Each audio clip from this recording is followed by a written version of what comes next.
The morning of my son's birthday felt like pure magic.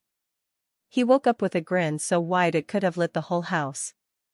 Balloons floated against the ceiling, the cake was waiting in the kitchen, and he kept running back and forth to check the clock. He wasn't excited about the gifts or even the games, what he wanted most was his family to show up. His cousins, his grandparents, his aunt, he believed they wouldn't miss this day for anything. He sat on the porch swing dressed in his new shirt, his small hands gripping the edge of the seat as he watched the gate like it was a stage curtain about to open. Every time a car passed by, his eyes would light up, and he'd jump a little, thinking, this must be them. But each time, the car drove past without stopping. Slowly, the smile faded, and his hopeful glances turned into quiet stares. By the time the candles were lit, the icing on the cake had begun to melt. He blew them out with a soft puff, his face pretending to be happy for my sake, but I saw the truth in his eyes. No laughter. No cheers. No family. Just silence where love should have been.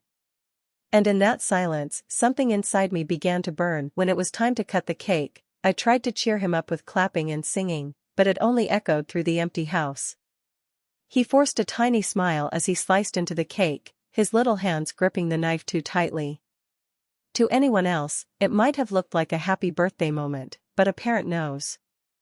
I could see the sadness behind his eyes. After a bite or two, he quietly pushed his plate away and went back to the porch, staring at the dark street as if someone might still show up. He didn't ask questions, didn't cry, didn't complain. But I could feel the weight of the unspoken words pressing against my chest. Why didn't they come for me? Wasn't I worth it? I hugged him that night, whispering promises I wasn't sure how to keep. I told him I'd make it better somehow, that he wasn't alone. But as I held him close, I felt something else stirring inside me, a storm of resentment I had never known before. My family hadn't just let him down. They had broken him. And that was something I would never forgive. 4 days later, just when I thought the pain of that birthday was fading, my phone buzzed with a bank alert. At first, I assumed it was a mistake, some fraud or random charge. But when I opened the message, my breath caught in my throat, a withdrawal of $3,200 from my account. That money wasn't extra cash. It was our lifeline, rent, bills, savings. Gone in seconds. My hand shook as I scrolled through the details. This wasn't a stranger stealing from me. It wasn't some scam. The transaction was too familiar, too precise. Someone I trusted had done this. Someone who knew me. My pulse pounded in my ears, and in that moment, I realized that the birthday betrayal had only been the first wound. This was the knife twisting deeper. I slammed the phone down on the table and stared at the wall, fury rising like fire in my veins. The people who had hurt my son, they had now taken from me too. And in that instant, the line between family and enemy blurred forever. I called the bank immediately, demanding answers. The voice on the other end was calm, almost casual. The withdrawal was made with your card. My stomach dropped. My mind raced back to last week, when my parents had begged for help. They said they needed just $700 for roof repairs. Out of guilt, I gave them my card. But the bank's records told a different story. Not $700. Not a small emergency. They had drained nearly every cent I had. Thousands. The roof excuse had been nothing but a lie. I felt sick as the pieces clicked together. This wasn't a mistake. It was theft. My own parents had stolen from me. I pressed my palms against my eyes, trying to hold back tears of rage. First, they abandoned my son. Now, they had emptied my account. I didn't know it yet, but I was about to discover exactly where my roof money had gone, and the truth would burn hotter than fire. Scrolling through social media that night, I found my answer. Post after post, my screen filled with the smiling faces of my parents and sister. Sun hats, cocktails, ocean waves behind them. The caption under one photo made my blood run cold, "Family time in the Keys." I felt the world tilt. They had skipped my son's birthday, stolen my money, and used it to buy their little paradise.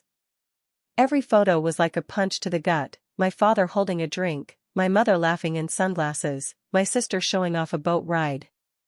All of it bought with my sacrifice. With trembling hands, I called them, expecting denial or at least shame.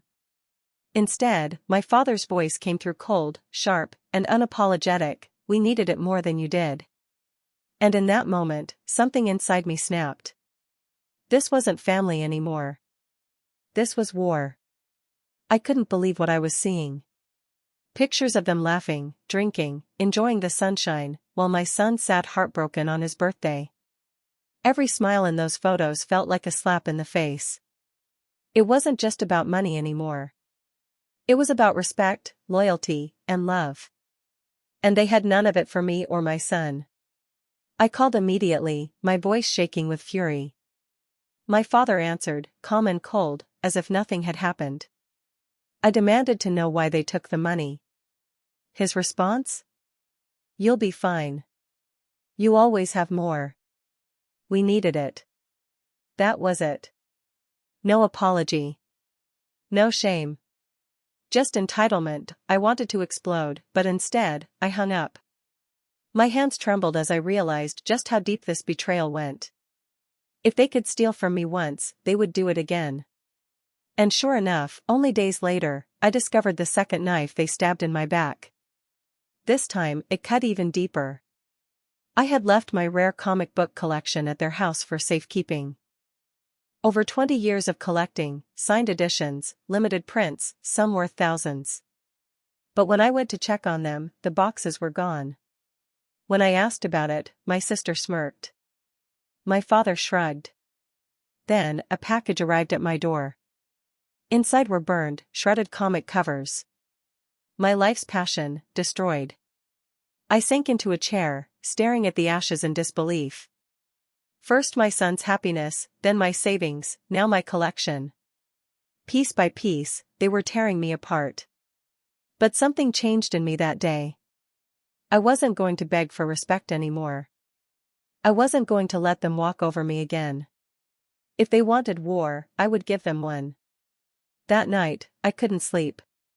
My son was curled up next to me, clutching his teddy bear, whispering in his sleep about his empty party. My chest ached with guilt, but beneath the guilt was fire. I realized something important: my parents didn't care about me, and they certainly didn't care about my son. The only thing they cared about was themselves. For days, I kept quiet, pretending to move on. I smiled when they called, even though my heart boiled inside. I wanted them to think I was weak, powerless, broken. But behind closed doors, I was planning. Every betrayal they had done would come back to them, double. They thought I was easy to use. Soon, they'd learn they had messed with the wrong person. My first step was to gather proof.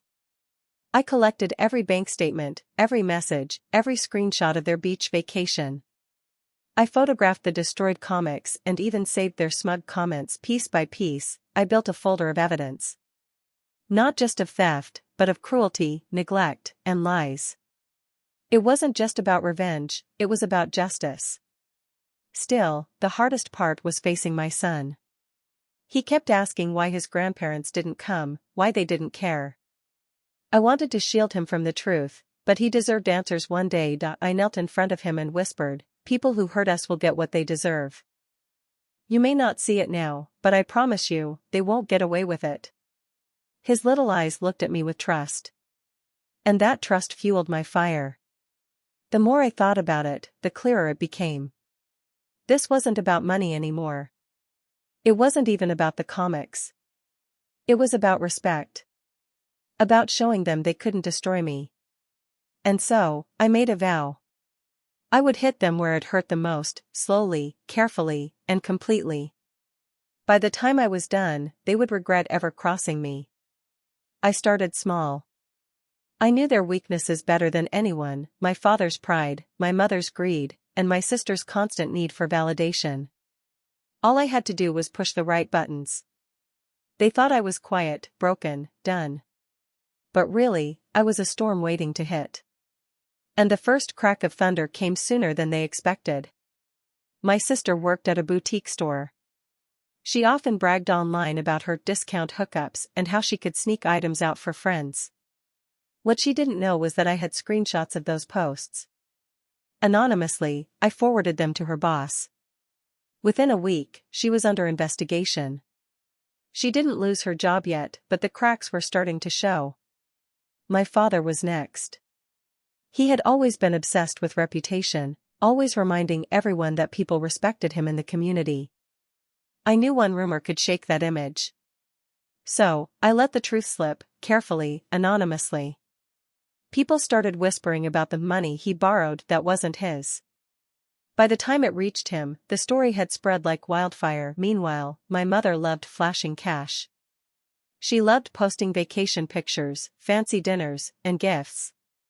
But the truth was, none of it was hers. She lived off my father's money, and apparently, mine too.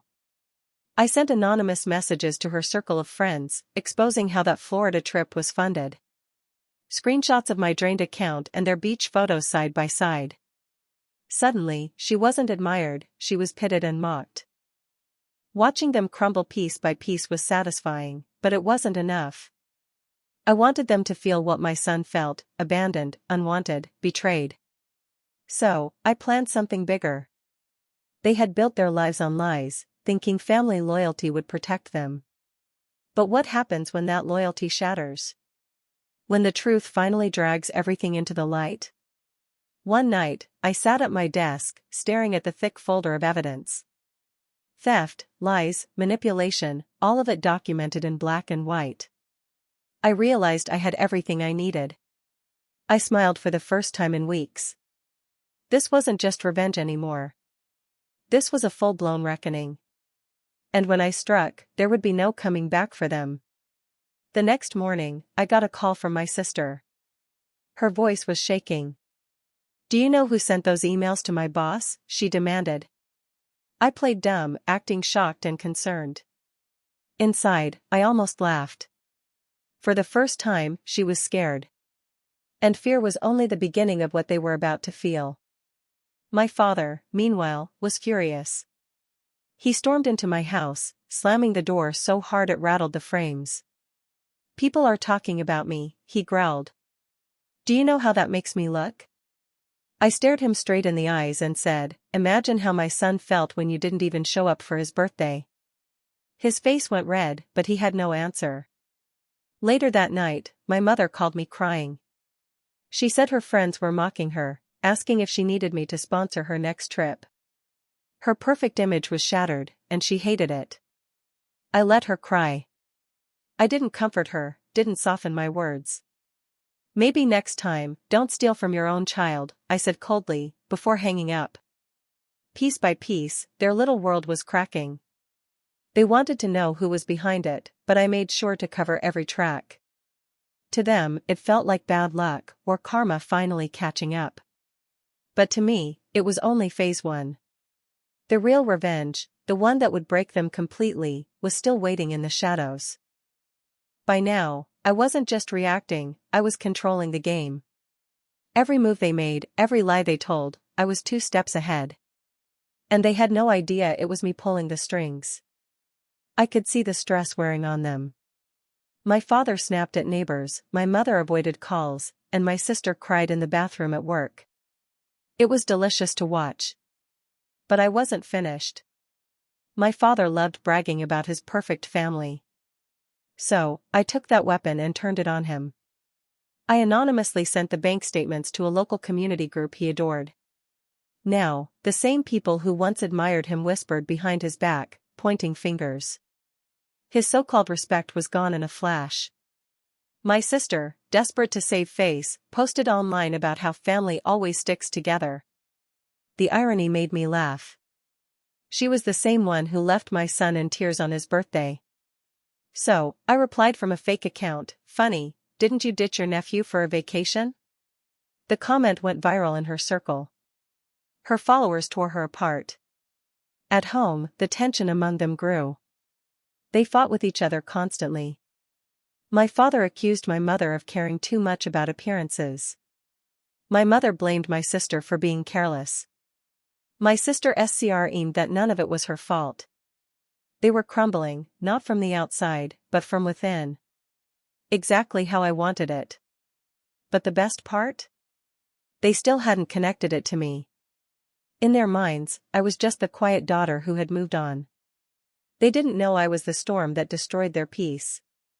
And while they scrambled to hold on to their pride, I was already preparing my final blow, the one that would leave nothing standing. I started digging deeper into their secrets. My father had always acted like a saint, but I knew he had debts. Quiet ones. Ones he never wanted the neighbors to know about. It only took a few calls and a little paperwork to confirm it. He owed thousands. And now, I had proof to wave in front of the world when the time was right. My mother, meanwhile, had a habit of borrowing from her friends, money, clothes, even jewelry, without ever returning them. She thought nobody noticed. But I made sure they did. One by one, I messaged her friends anonymously, asking if they ever got their belongings back. Suddenly, people began confronting her. She couldn't hide her shame anymore. My sister, desperate to look important, had been lying to her boyfriend about money. She told him she was helping me with bills, painting herself as a generous angel. I sent him the bank proof, showing exactly how much she had stolen from me. His trust shattered instantly. The golden mask she wore cracked wide open. By now, their lives were spiraling. My father couldn't walk into a store without hearing whispers. My mother's so-called friends stopped inviting her anywhere. My sister's boyfriend packed his bags and left. They had built their world on lies, and I was knocking down each pillar one by one. But I wasn't finished. Not yet. Sitting at my desk one night, I looked at the folder of evidence I had gathered. Bank records, screenshots, photos, messages, it was a treasure chest of their sins. I realized I could ruin them completely with one single move. But the question was, when to strike? The timing had to be perfect. And soon, it would be. The more I waited, the more restless I became. Every night, I stared at the evidence folder on my laptop. It felt like holding a loaded weapon, and my finger itched to pull the trigger. But I wanted the strike to be unforgettable. Not just gossip. Not just whispers. I wanted their entire world to collapse in one spectacular moment. The perfect chance came sooner than I expected. My father's company was holding a community dinner, a big event where he would stand on stage and talk about family values. I couldn't believe the irony. The man who abandoned his grandson's birthday was about to preach about family. I knew this was where I would make my move. I created anonymous envelopes stuffed with copies of the bank withdrawals, debt records, and screenshots of their Florida vacation. Each one told the truth they had been hiding. The night before the dinner, I mailed them to his boss, his coworkers, and even a few of the respected people he loved to impress. There was no escaping it now. My mother tried to stand up and defend him, but the audience shut her down with mocking questions. What about the money you borrowed? Did you return that jewelry? Her face turned crimson. She grabbed my father's arm, tugging him off stage, but the damage was done. They were no longer respected pillars of the community, they were a joke. Meanwhile, my sister's phone blew up with messages. Screenshots of her lies, comments about abandoning my son, and mocking memes with her face plastered everywhere. Her online image, the tea at the event, my father wore his best suit, smiling wide as cameras flashed. My mother sat proudly in the front row, pretending nothing was wrong. My sister clung to her phone, probably checking who still cared about her posts. But then, the whispers started. One envelope after another passed through the room, hands covering mouths, eyes widening in shock. The storm had arrived. When my father finally took the stage, the room was already buzzing.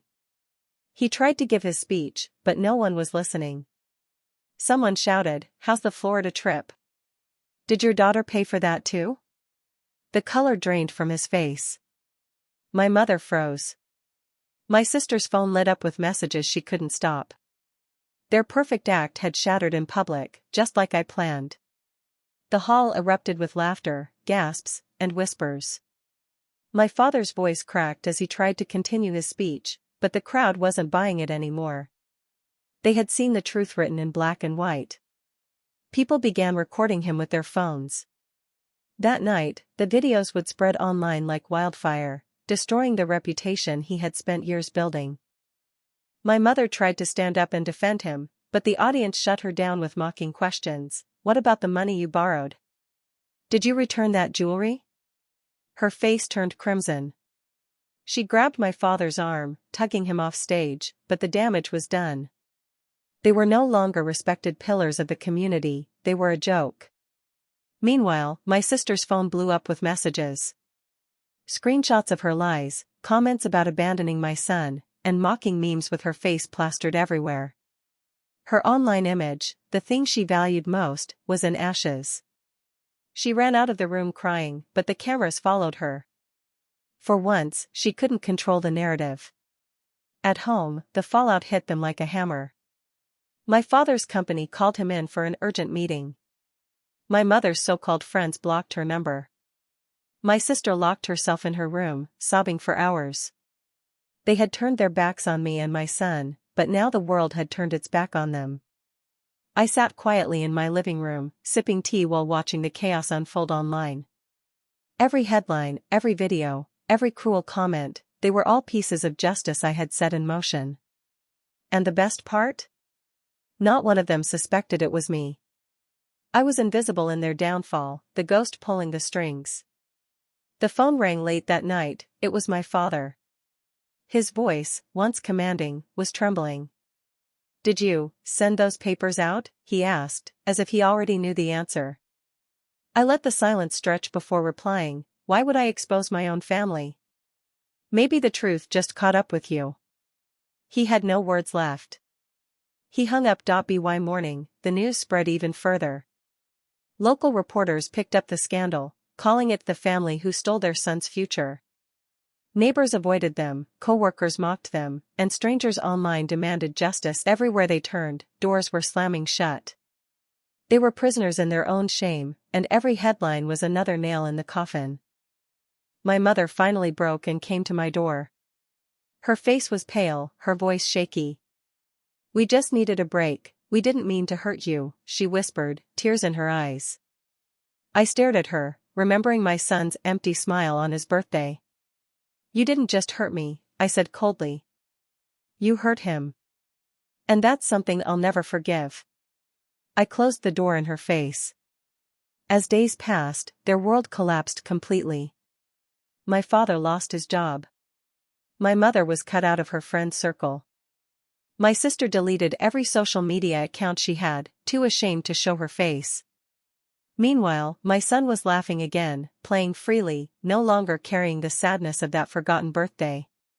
Seeing his joy return was the sweetest revenge of all. Months later, their downfall was complete. My father, once the proud man at the center of every family gathering, was now working odd jobs just to keep the lights on. My mother, who used to boast about her perfect family, avoided even stepping outside for fear of whispers. My sister? She had vanished into silence, her glittering online world erased overnight. But me? I stood taller than ever. My bills were paid, my home was stable, and most importantly, my son was happy again. On his next birthday, the house was full of balloons, laughter, and real love. This time, there was no waiting at the gate, no forced smiles. He was surrounded by people who truly cared. As I watched him blow out his candles, I felt no guilt for what I had done. Revenge wasn't just about payback, it was about balance. They had stolen from me, lied to me, and crushed my child's heart. I didn't just get even. I made sure they could never rise on the backs of others again. And here's the truth I learned: sometimes, the sweetest revenge isn't anger, it's building a life so strong, so full of joy, that those who betrayed you are forced to watch from the ruins of their own choices. That night, as my son hugged me tight and whispered, "This was the best birthday ever," I knew my revenge story wasn't just unforgettable, it was complete.